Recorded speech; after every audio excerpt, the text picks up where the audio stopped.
So baller of the night time. It's kind of an obvious choice for you tonight, Evans, isn't it?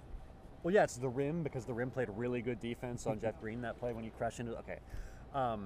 Actual pick, I hate to do this, but Zaza Pachulia, he was kind of manhandling the Celtics on both ends of the floor throughout the entire second half. Like you said, 16 points in one half. Yep. I hate doing this. I mean, the guy's more known for his flopping and his forehead, as you said, than playing actual basketball. But the guy had an amazing half, so hats off to him.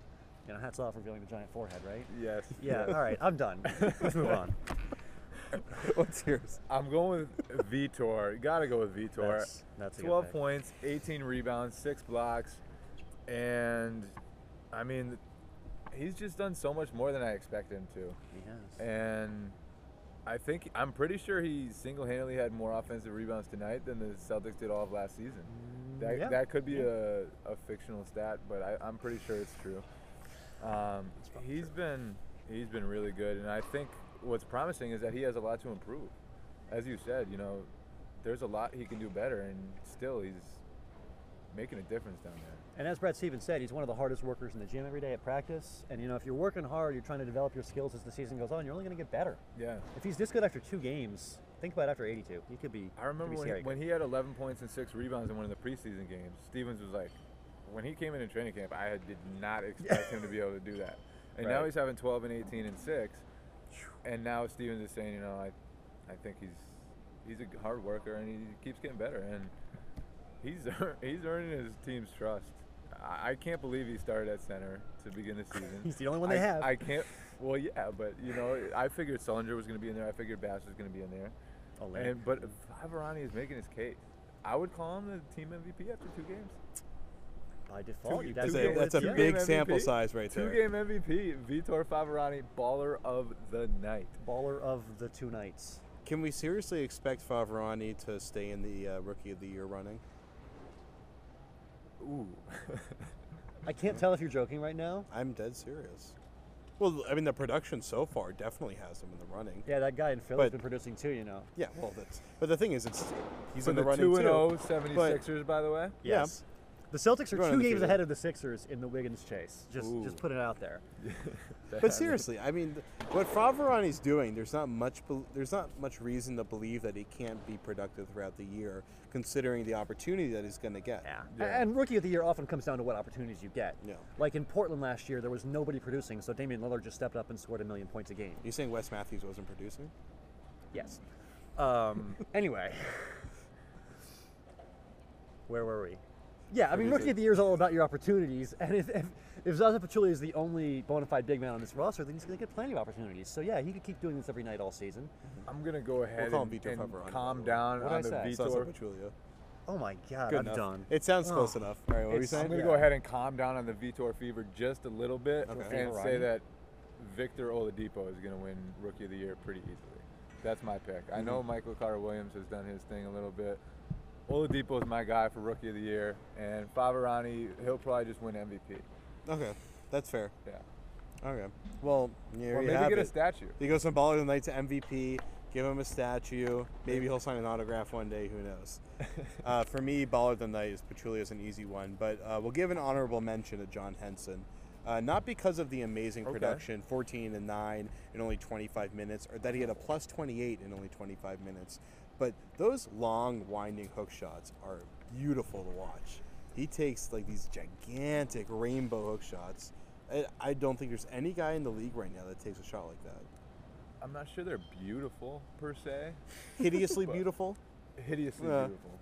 Beautifully hideous. Awkwardly awesome. There you go. Yeah. Okay, so, Jay, speaking of statues, a little bit delayed on that segue there, but a good one nonetheless. The Bill Russell statue was unveiled today.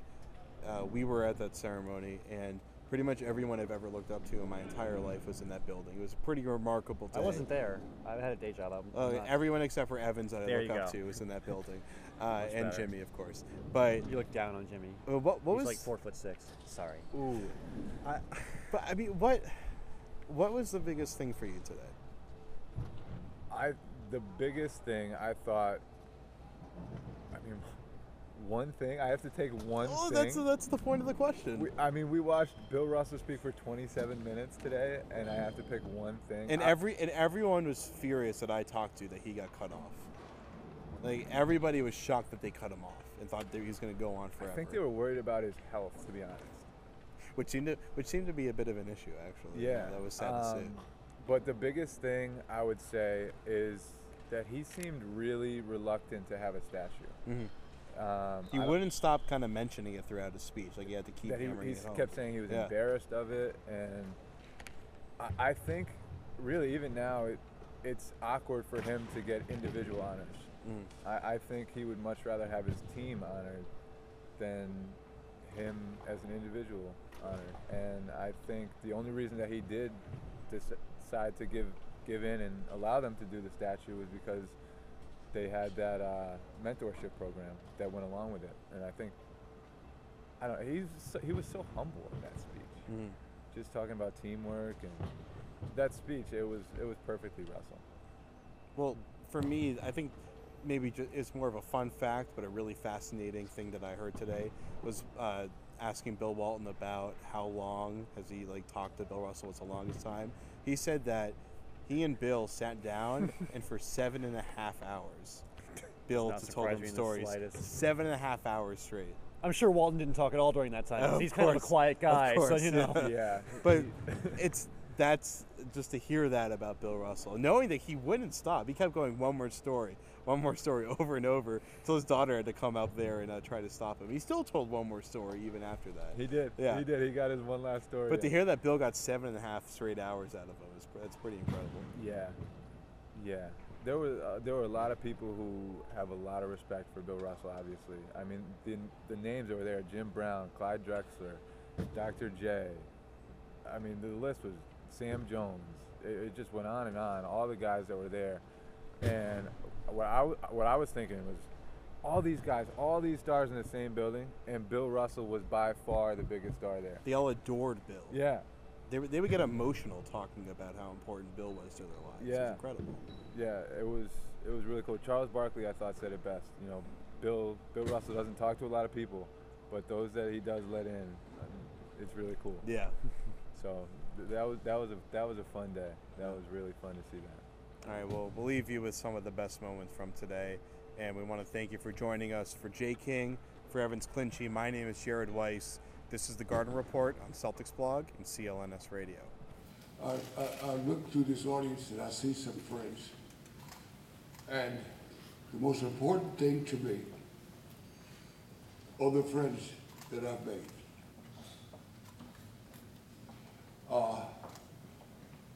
There's nothing better than that. Is to have someone that you think about them and you don't think of what they can do for you, but you think, what can you do to enhance their life? While I'm quite flattered with this Tom and Eo and the statue business, I told Tom when we first saw him, I said, I don't want that, Tom. He said, why not? I said, there are a few reasons. For one, statues remind me of tombstones. And second, it's something that ends up in a target for pigeons.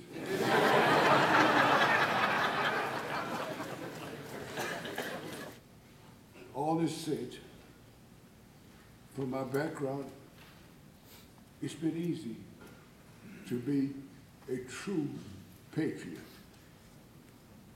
Because a patriot cares about what happens to this country now and in the future. And I do care. And